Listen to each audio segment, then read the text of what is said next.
Seemed like yesterday I just found your channel. I don't know. I don't know if it was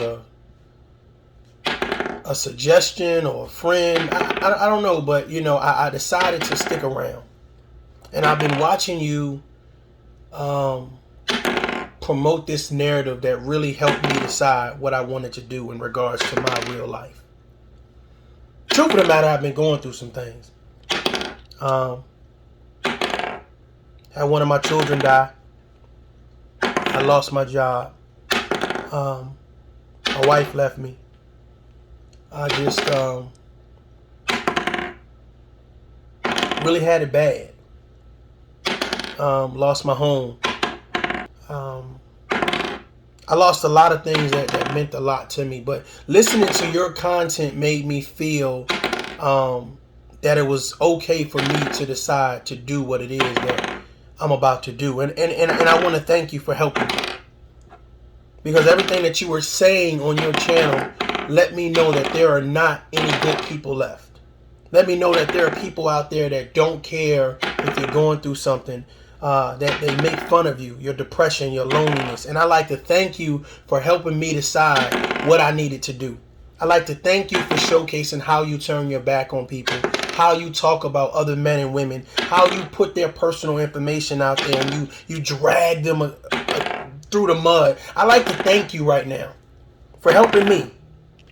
So my thought process is that if there are people like you in the world that have platforms that disregard their responsibility to be positive, disregard their responsibility to be grown men and grown women and promote a good community, then why should I stay around? Why should I be around? I've been going through some stuff.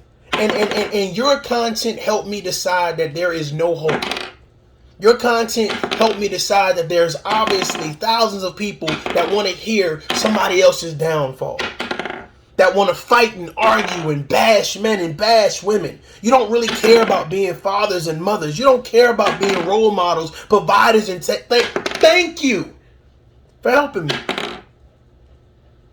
You're not protecting anybody except the money that you make through your super chat.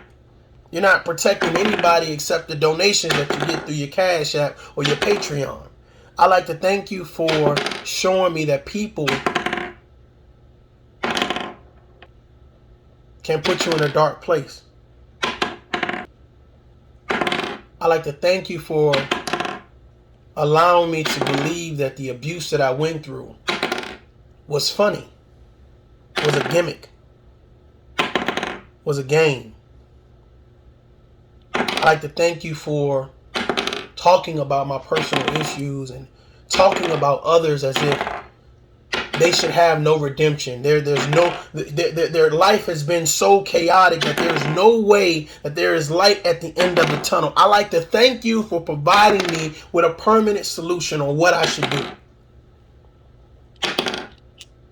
See, it's hard enough when you come across someone that you hope their message will resonate with you enough to say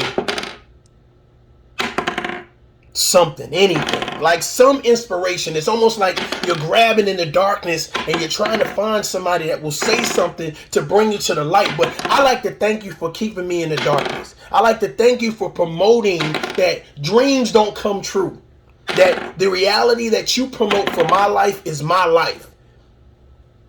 I like to thank you for dictating to me that survivors don't survive, that victims never become champions, that men can't be good, women can't be good, communities can't be good. Thank you.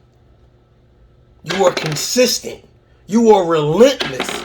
You pointed out things that I would normally not even look at, but you made it really clear that nothing good was going to happen. Don't trust them.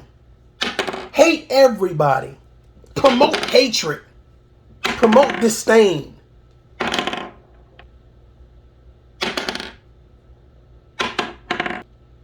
You made it easy to decide what I needed to do permanently.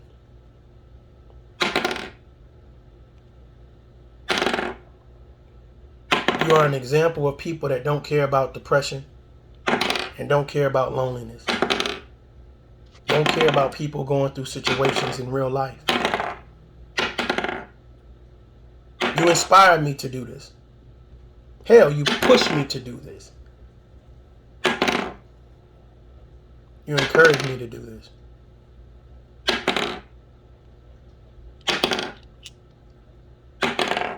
I wanted to let you know something, because this might be my last video. That there are other people out here that feel like me, that for some reason stumble upon your content, your video, and they listen to you how you use your energy to promote that life is hopeless. Use your energy to disrupt the natural optimism that should be in someone's head.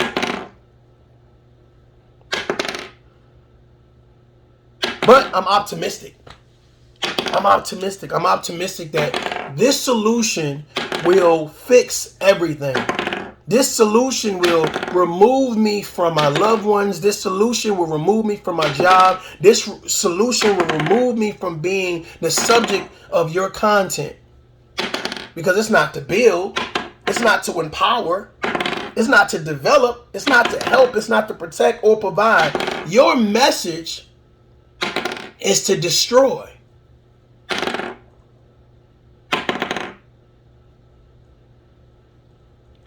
My back's been against the wall. And listening to you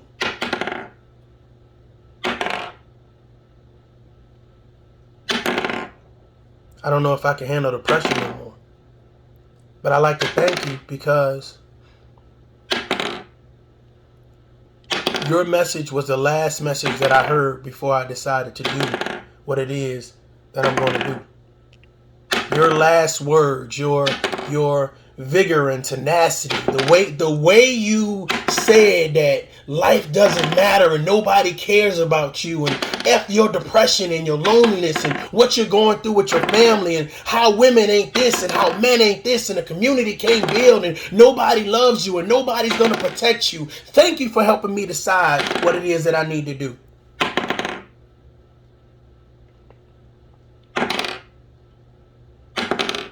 Your message told me everything that I needed to know about life. Your message told me that nothing is more important than me taking mine.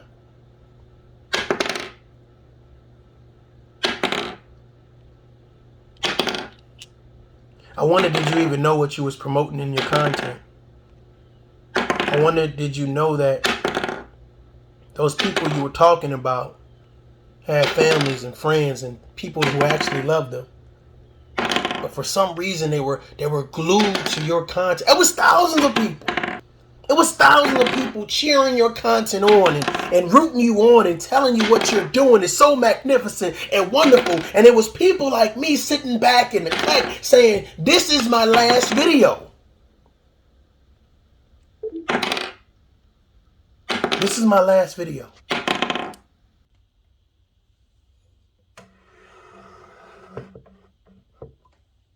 Seems like to me we lack self-awareness. We lack the responsibility to use our platform wisely. Use our platform to empower. Use our platform to save. Use our platform to inspire. Use our platform to protect. It seems like for some reason having a platform means nothing but subscribers and followers and money and donations. It seems like for some reason we lack the responsibility to want to do better. And there are some people out there who pride themselves on listening to us and hang off our words, and everything that we say is golden, and they apply it to their relationships, they apply it to their jobs, they apply it to their finances, they apply it to their religion, they apply it to life.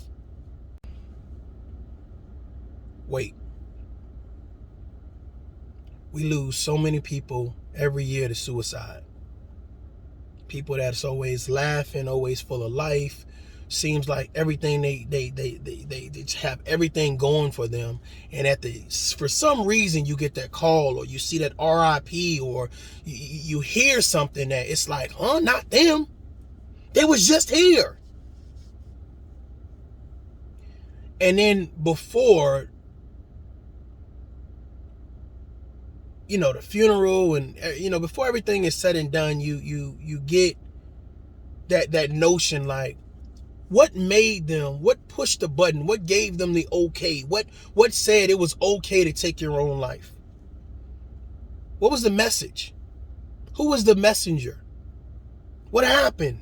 When did it happen? Where did it happen? Was I there? Was I a part of the situation? Did I cause this?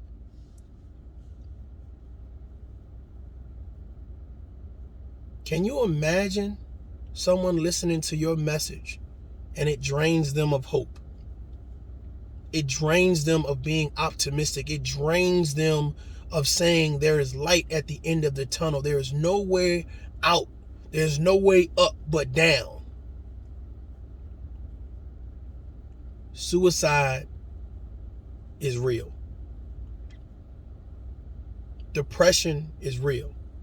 Loneliness is real. Just because you have people around you don't mean that you feel loved, don't mean that you feel apart. And your message could be the nucleus between life and death.